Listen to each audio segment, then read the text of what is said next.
क्या डर नहीं लगता कि कोई फतवा जारी हो जाए, या जो कट्टरपंथी हैं, जिसकी सोच कट्टरपंथी है, वो आके आप अकेले बैठे हो फिर? डर बिल्कुल भी नहीं लगता, क्योंकि लाल चौक गई थी तब भी फतवे जारी होते हैं, अभी भी होते हैं, अभी इसके बाद भी होंगे। मुझे फर्क नहीं पड़ता, क्योंकि हमेशा से कहा था कि मैं कफन साथ लेके घूमती हूँ। तो मैं जब तक मेरे अंदर जान रहेगी तब तक मैं लड़ती रहूंगी देश के। प्रकाश सिंधु चौपाल से अभी हम बीटी ग्राउंड पर, जहाँ पर तिरंगा दल हिजाब के विरोध में अनशन पर बैठी है, और कल से इनका अनशन जारी है, और आज प्रशासन की तरफ से इनको धरने प्रदर्शन की अनुमति मिली है। उसके बाद टेंट और लग रहे हैं। आइए मिलते हैं इनसे। सर्वप्रथम तो आपका नाम? मेरा नाम तंजिम मेरानी है।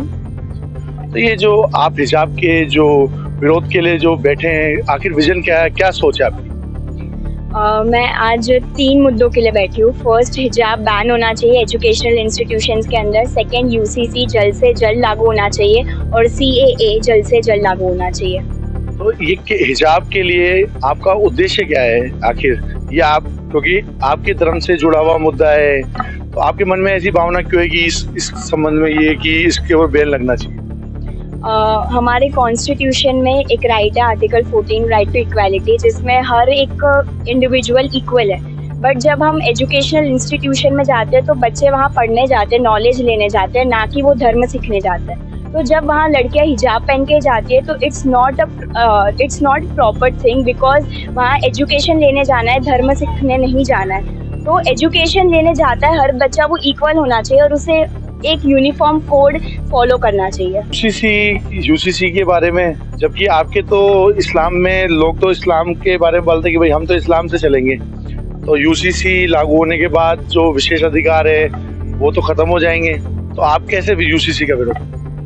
पहले तो हमारा देश कॉन्स्टिट्यूशन से चलता है, लेकिन आजकल जो चीज़ें हो रही है और ये जो हिंदू पर्सनल लॉ और शरिया जो मुस्लिम फॉलो कर रहे हैं कुछ चीज़ों को लेके, जैसे मैरिज, डिवोर्स, इनहेरिटेंस और प्रॉपर्टी के लिए, तो ये सारी चीज़ें पर्सनल लॉ में डिफाइन होती है। जबकि कॉन्स्टिट्यूशन हमें ये सिखाता है कि हर एक नागरिक समान है और उसे समान अधिकार मिलने चाहिए।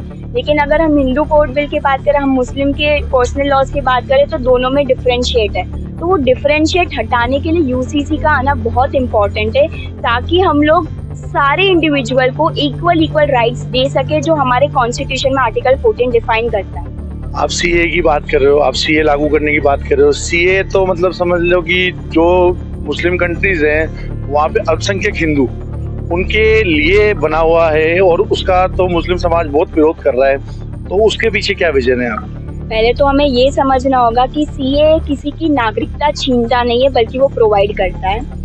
और ये बात 1955 से चल रही है, लेकिन सीए की इसलिए इम्पोर्टेंस है हमारे देश के अंदर, बिकॉज जो 3 कंट्रीज है, पाकिस्तान, बांग्लादेश, अफगानिस्तान, वहाँ पे ऐसी 6 कम्युनिटीज है जो माइनॉरिटीज में, हिंदू, सिख, ईसाई, बुद्धिस्ट, जैन एंड पारसी, ये 6 कम्युनिटीज वहाँ माइनॉरिटीज में, और उनको जो वो यहाँ रह रही है उनको वो नागरिकता प्रोवाइड करता है। तो वहाँ पर जो उनके ऊपर अत्याचार हो रहा है, जो वहाँ प्रोसिक्यूशन हो रहा है उनके ऊपर, वो वहाँ माइनॉरिटी इंडिविजुअल्स पे हो रहा है। और जो यहाँ पे जो नागरिकता दी गई है वो इन 6 कम्युनिटी को दी गई है, बिकॉज वहाँ पे उनकी माइनॉरिटीज है और वहाँ पे उनके ऊपर अत्याचार होता है। तो ये किसी की नागरिकता छीन नहीं रहा है, बल्कि उसे प्रोवाइड कर रहा है। आप अकेले गुजरात से आकर राजस्थान में, जयपुर के अंदर, जो यहाँ माननीय यहाँ के जो विधायक साहब हैं, वो मुख्यमंत्री भी हैं, तो यहाँ पर जो धरना प्रदर्शन यहाँ पर आकर करने का उद्देश्य?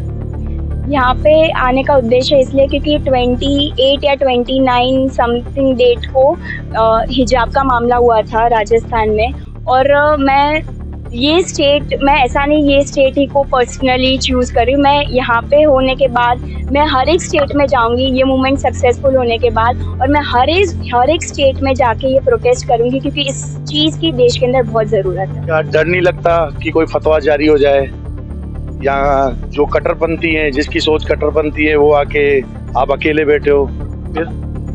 डर बिल्कुल भी नहीं लगता, क्योंकि लाल चौक गई थी तब भी फतवे जारी होते हैं, अभी भी होते हैं, अभी इसके बाद भी होंगे। मुझे फर्क नहीं पड़ता, क्योंकि हमेशा से कहा था कि मैं कफन साथ लेके घूमती हूँ। तो मैं जब तक मेरे अंदर जान रहेगी तब तक मैं लड़ती रहूंगी देश के लिए। पहले भी जारी हो चुके हैं फतवे? बिल्कुल। कब हुआ था? जब मैं लाल चौक गई थी तब मुस्लिम, मैं एक ऐसे एरिया में रहती हूँ या मैं ऐसे कम्युनिटी से आती हूँ, तो वहाँ अपोज ऑफ कोर्स होता है कि आपके घर वाले विरोध नहीं करते आपका? बिल्कुल नहीं करते। वो मेरी थॉट प्रोसेस उन्हीं से डेवलप हुई है, स्पेशली डैडी से, कि जो भी करना है निडर होके करना है, देश के लिए अच्छा करना है। यहाँ पर आपका सपोर्ट कौन कर रहा है? जैसे कोई भी आप प्रदर्शन करने के लिए एक टीम वर्क तो होता है, कोई समर्थन तो कर रहा होगा? समर्थन पापा है, प्रकाश शर्मा सर है, वो भी बहुत सपोर्ट कर रहे हैं, क्योंकि हम लोग की आइडियोलॉजी नेशनलिस्ट आइडियोलॉजी और देश के लिए, हित के लिए कुछ करना है, इसलिए सब सपोर्ट कर रहे हैं। कोई अपील आपकी जो हमारे दर्शक है उनकी? स्पेशली मुस्लिम वुमेन्स के लिए ये कहना चाहती हूँ कि अब हिजाब, वो जो हिजाब आप पहनते हैं, आप अब उसमें से बाहर निकलिए, क्योंकि हमारे प्रधानमंत्री सर तो ऐसी बहुत सारी स्कीम्स दे रहे हैं। इनफैक्ट उन्होंने 33% रिजर्वेशंस दिया है पॉलिटिक्स में महिलाओं को। अब प्रधानमंत्री जी या सरकार हमें वो चीज़ दे सकती है, बट उससे हमें कैसे आउटपुट निकालना वो हमारे हाथ में। तो मैं सभी महिलाओं से, स्पेशली मुस्लिम महिलाओं से ये कहना चाहती हूँ कि आप उसका आउटपुट निकालिए और बेनिफिट लिए और अपने देश के लिए काम आइए। ये प्रदर्शन कब तक चलेगा आपका? जब तक मेरी ये सरकार मांगे पूरी नहीं करती, स्वीकार नहीं करती, तब तक मेरा प्रदर्शन जारी। आप यहीं बैठे मिलेंगे? बिल्कुल।